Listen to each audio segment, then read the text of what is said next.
Hello everyone, welcome to BEd study channel. जैसे कि आज आप लोग यहाँ पे देख रहे हैं कि हम लोग बुक रिव्यू की फ़ाइल के बारे में बात करेंगे कि बुक रिव्यू की फ़ाइल कैसे बनाई जाती है और ये किस सब्जेक्ट की बुक रिव्यू की फ़ाइल है। तो आपके सब्जेक्ट की बुक रिव्यू की फ़ाइल है। यहाँ पे आपको अपने डिग्री कॉलेज का नाम लिखना होगा, पूरा एड्रेस लिखना होगा, सेशन आपको लिखना होगा और आपका टॉपिक क्या है, कौन सी बुक रिव्यू है, सबमिटेड आप किसको कर रहे हैं, आपका नाम, यहाँ पे पूरी आपकी डिटेल यहाँ पे इस तरीके से आपको लिखनी होगी। नेक्स्ट पेज की हम बात करें तो थ्योरेटिकल एस्पेक्ट आपको लिखना होगा। फिर यहाँ पे आपको डेफिनेशन लिखनी होगी, किसके बारे में, टेक्स्ट बुक के बारे में पूरी प्रॉपर वे में डेफिनेशन लिखनी होगी।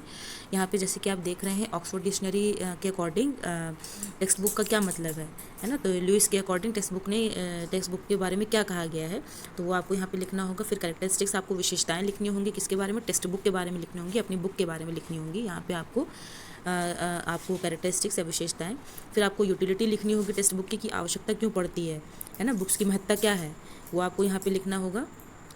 फिर आपको प्रैक्टिकल एस्पेक्ट लिखना होगा, यहाँ पे इस तरीके से आप पेज लगाएंगे। फिर एक्सटर्नल फीचर्स आप लिखेंगे कि बुक में एक्सटर्नल फीचर आपने क्या क्या देखे थे, ठीक है। तो एक्सटर्नल फीचर में क्या क्या आपकी सब हेडिंग होंगी, need of the text book, क्या ज़रूरत है, महत्व क्या है बुक का, क्यों बुक होनी चाहिए। फिर उसके पॉइंट्स आप यहाँ पे इस तरीके से लिखेंगे।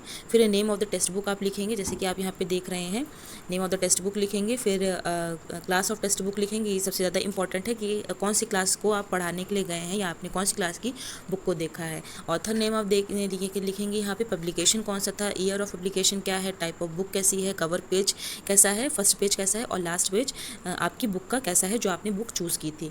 फिर size of the text book कैसा है, यहाँ पे किस तरीके की साइज़ है, कोई छोटा बड़ा तो नहीं है, टोटल पेज नंबर कैसे हैं और यहाँ पे क्वालिटी पेजेस की कैसी है, बहुत ज़्यादा मोटे, जैसे कि आप देखते होंगे बहुत ज़्यादा मोटे पेजेस होते हैं या बहुत ज़्यादा पतले होते हैं, ट्रांसपेरेंट बिल्कुल होते हैं, जो आगे पीछे लिखा होता है बिल्कुल दिखता है।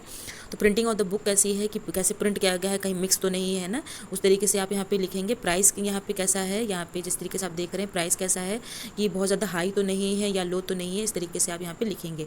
फिर प्रीफेस की आप यहाँ पे डालेंगे, एक पेस्ट करेंगे। जैसे कि यहाँ पे आप देख रहे हैं इंटरनल फीचर्स में, जब आप एक्सटर्नल, आपको प्रैक्टिकल एस्पेक्ट में एक्सटर्नल फीचर और इंटरनल फीचर लिखना, तो पहले आप बुक को देखते हैं ना बाहरी तौर पे, तो सबसे पहले आपको बाहरी तौर पे लिखना है, बाह्य आवरण पे लिखना है कि आपने जब बुक को देखा तो कैसी दिखी थी। फिर इंटरनल फीचर्स में लिखेंगे तो प्रीफेस, जो जैसे आप बुक खोलते हैं तो सबसे पहले आपको प्रीफेस दिखता है ना, तो वो उसके बारे में आप लिखेंगे, उसमें क्या क्या लिखा हुआ था, तो उसके ही सामने आप यहाँ पे, जैसे कि आपने ये लिखा है तो यहाँ पे आप ये पेज पेस्ट कर देंगे, उस बुक की, अपनी बुक की फोटोकॉपी करा करके पहले पेज का प्रीफेस का यहाँ पे आप पेस्ट कर देंगे। फिर सिलेबस लिखेंगे कि आपने आईसीएसई की बुक चूज़ की थी या सीबीएसई की चूज़ किया, यूपी बोर्ड की चूज़ की है, तो इस तरीके से आप यहाँ पे सिलेबस लिखेंगे।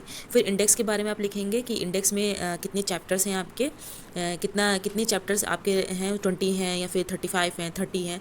Level of the text matter कैसा है कि मतलब जो आप पढ़ रहे हैं बुक, उसका लेवल किस तरीके से है, बहुत ज़्यादा जिस 6 क्लास की अगर आपने बुक ली है तो 6 क्लास के बच्चों के लिए सेटिस्फाई है कि नहीं है, बहुत ज़्यादा हाई लेवल की नहीं हो या लो लेवल की नहीं हो, ठीक है। फिर यहाँ पे आप इस तरीके से आप यहाँ पे एग्जांपल ले लेंगे अलग-अलग चैप्टर का, फिर इस तरीके से आप यहाँ पे मेंशन करेंगे पूरा, ठीक है, ये लेवल किस तरीके के यहाँ पे दिया हुआ है। फिर टेबल, ग्राफ और डायग्राम्स की अगर हम बात करें तो आपकी बुक में कैसे दिए गए हुए हैं, टेबल, ग्राफ और डायग्राम किस तरीके से दिए हुए हैं, तो उसका डायग्राम आप यहाँ पे या उसकी पिक्चर, उसकी फोटोकॉपी आप यहाँ पे लगाएंगे। जैसे कि आप ये देख रहे हैं कि जो आपकी बुक आपने चूज़ की है बुक रिव्यू के लिए, उसमें जो डायग्राम्स बने हुए हैं या किसी भी तरीके की कोई टेबल बनी हुई है तो किस तरीके से यहाँ पे डिनोट कर रहा है ना, किस तरीके से यहाँ पे दिख रहा है, तो उसके सामने आप यहाँ पे लगाएंगे।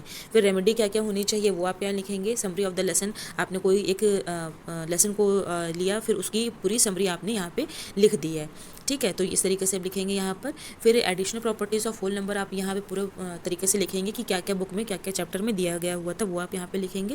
जैसे कि आप यहाँ पे देख रहे हैं, ये इस तरीके से आप इसको कंटिन्यू आगे करते चले जाएंगे पूरे चैप्टर को। आपके होल नंबर का जो आपको चैप्टर उसमें क्या क्या दिया गया हुआ है वो सब चीज़ें आप यहाँ पे लिखेंगे। फिर क्वेश्चंस जो आपके लास्ट लेसन में दिए होते हैं 6 क्लास के बच्चों में या छोटे क्लास के बच्चों में, जो आपने क्लास की बुक को चूज़ की है उसमें किस तरीके के क्वेश्चन दिए हुए हैं। फिर इवेल्युएशन आपको करना होगा, कैरेक्टरिस्टिक्स कैसी थी, विशेषताएँ क्या थी उस बुक की जो आपने बुक चूज़ की है वो लिखना होगा। ड्रॉबैक्स अगर आपको कुछ लिख रहे हैं, कुछ कमियाँ दिख रही हैं वो आपको लिखने होंगे। सजेशन क्या है, सुझाव आप क्या देना चाहेंगे, उस तरीके से आप यहाँ पे ये लिखेंगे, तो आपकी ये बुक रिव्यू की फ़ाइल होगी, है ना। तो इस तरीके से बुक रिव्यू की फ़ाइल बनती है। आप पहले उसका थ्योरेटिकल एस्पेक्ट लिखेंगे, फिर प्रैक्टिकल एस्पेक्ट लिखेंगे, प्रैक्टिकल एस्पेक्ट में इंटरनल फीचर और एक्सटर्नल फीचर लिखेंगे। जहाँ जहाँ आप देख रहे हैं वहाँ वहाँ आपको वो अपने फ़ोटोकॉपी करा करके उस तरीके से आपको यहाँ पे फ़ोटो लगानी होगी, जैसे कि ये टेबल, ग्राफ और डायग्राम्स में लगी हुई है। तो आपकी ये बुक रिव्यू की फ़ाइल थी।